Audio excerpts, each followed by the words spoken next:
નમસ્કાર મિત્રો, જયનાથ સાથે હું છું જયેશ વરિયા અને તમે જે ન્યૂઝ ભૂલી ગયા છો એ ફરી યાદ કરવા માટે આ વિડીયો કરી રહ્યો છું. તો વિડીયોને ખૂબ શેર કરજો અને આપણી જે યુટ્યુબ ચેનલ છે જયનાથ એને સબસ્ક્રાઈબ કરી દેજો, જેથી કરીને વારંવાર હું તમને યાદ દેવડાવી શકું કે આપણે શું ભૂલી રહ્યા છીએ.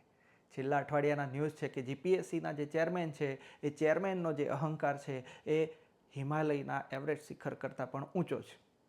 હવે તમે મિત્રો મને એમ કહો કે હાઈકોર્ટને પણ માનતા ના હોય, સુપ્રીમ કોર્ટને પણ માનતા ના હોય, તો પછી આપણને ન્યાય કેવી રીતે મળશે? આપણે ન્યાય માટે શું કરવું? વિકલ્પ કયો પછી રહે આપણી પાસે? આપણે શું એવું કરીએ કે આપણને ન્યાય મળે? કેમ કે જીપીએસસીમાં જે સૌથી મોટો ખેલ ચાલી રહ્યો છે એ ગેપિંગ કાંડનો છે. ગેપિંગ કાંડ એટલે કે જે લેખિત પરીક્ષામાં ઓછા ગુણ લાવ્યો હોય એવો ઉમેદવાર વધારે ગુણ લાવીને સિલેક્ટ થાય અને વધારે ગુણ લાવેલો ઉમેદવાર ઓછા ગુણ આપતા રિજેક્ટ થાય. આવું ક્યાં થાય છે? ઇન્ટરવ્યૂમાં થાય છે.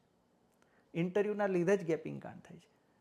હવે ઇન્ટરવ્યૂમાં 10% ગુણભાર હોય, મતલબ માની લો કે 1000 ગુણની પરીક્ષા હોય તો 900 ગુણની લેખિત પરીક્ષા, 100 ગુણનું ઇન્ટરવ્યૂ. હવે 100 ગુણના ઇન્ટરવ્યૂમાં 900 ગુણવાળાને પાછળ પાડી દેવામાં આવે.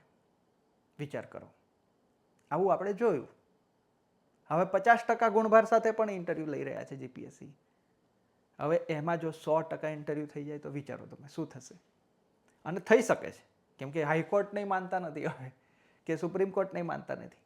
તમે કહેશો કે ચાલો આપણા મનસ્વી,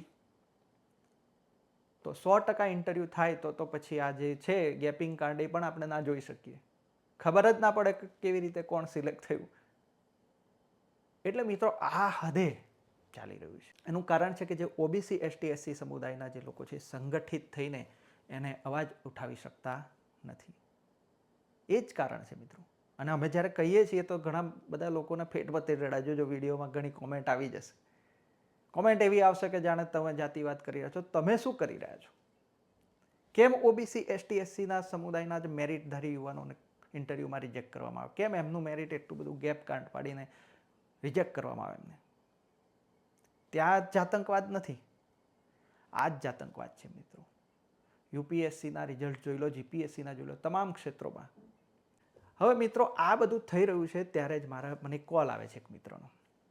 કોલ આવે છે કે ભાઈ યુનિવર્સિટીના વિભાગો હોય કે એમાં જે ઇન્ટરવ્યૂ થતા હોય પ્રોફેસરના સિલેક્શન માટે, એમાં ગયો હતો અને સાહેબ 100% ઇન્ટરવ્યૂ આધારિત સિલેક્શન થયું છે એમ કહે છે.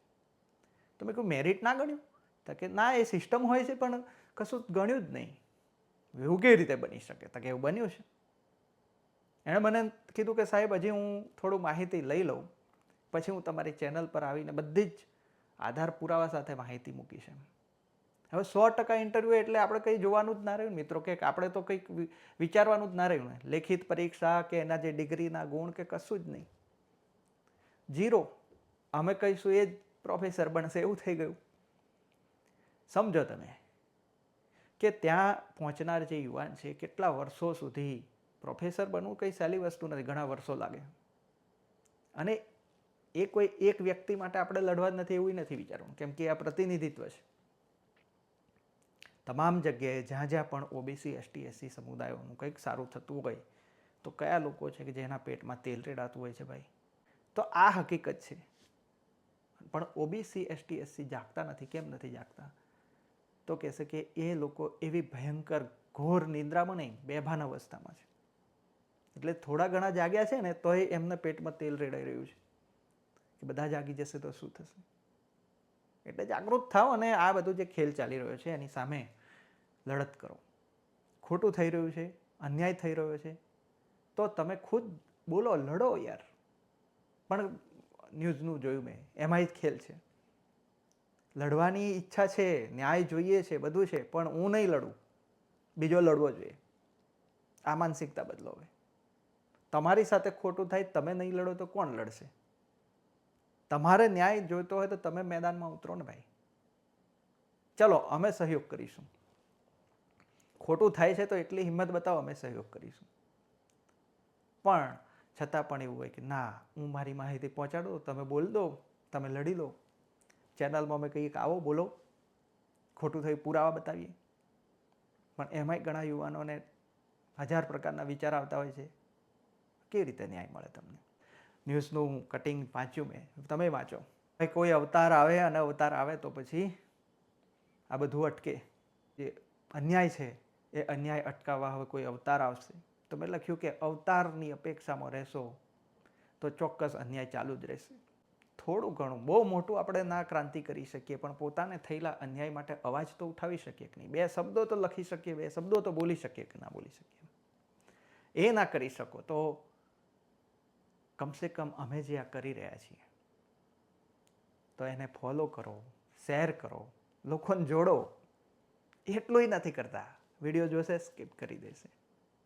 અરે ભાઈ સબસ્ક્રાઈબ કરો, 10 જણાને તમે જોડો ને બીજા 10ને જોડો. ચાલો ત્યારે જયનાથ સાથે જોડાઓ અને જયનાથ કરો. તમારી સાથે થઈ રહેલા અન્યાય સામે જયનાથ કરવો જરૂરી છે. અમે તો જયનાથ કરી જ રહ્યા છીએ, બોલી જ રહ્યા છીએ, લડી રહ્યા છીએ. અને તમને પણ કહી રહ્યા છીએ કે તમારી અંદર જો યુવાની ઉછળી રહી હોય અને તમારી સાથે થઈ રહેલા અન્યાય સામે તમે બે શબ્દ બોલવાના લાયક નથી, તો યુવાનીમાં ધૂળ પડી. તમને ખોટું લાગશે, મારી વાત સાંભળીને ખોટું લાગશે કે આવું કહે છે, પણ એ યુવાનીનું લોહી જ શું જે ઉકળે ના. હું કંઈ ઉકસાવતો નથી, પણ તમને એટલું કહું છું કે ન્યાયના રસ્તે જો એમને ગાંઠી રહ્યા નથી, હાઈકોર્ટને એવું કહેવું પડે કે ભાઈ એવરેસ્ટ કરતાં ઊંચું છે એમનો અહંકાર, તો પછી તમારા મારા જેવાનું તો શું સાંભળવાના હતા અને શું સુધારો કરવાના હતા. એટલે હવે સુધારો નહીં થાય. જે થોડું ઘણું ન્યાય મળે એવો રસ્તો છે ને એ બંધ થઈ જશે. હજી ઊંઘી રહ્યા તો ઊંઘ છોડો, જાગો. સવાર પડી ગઈ છે, બપોર થાય એ પહેલાં જાગી જાઓ, નહીં તો સાંજ પડી જશે ને પાછી રાત પડી જશે. એટલે આ કટાક્ષના બાણ તમને કદાચ ના ગમે, પણ આ તમારા માટે જ છે. જ્યાં સુધી તમે જાગશો નહીં ત્યાં સુધી હું બોલતો રહીશ. પણ શું તમે તમારી સાથે થઈ રહેલા અન્યાય માટે લડવા માટે તૈયાર છો, બોલવા માટે તૈયાર છો? તો જયનાથ સાથે જોડાયેલા રહેજો.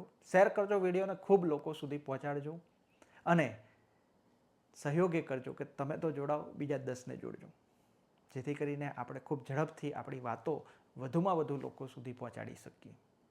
ધન્યવાદ મિત્રો.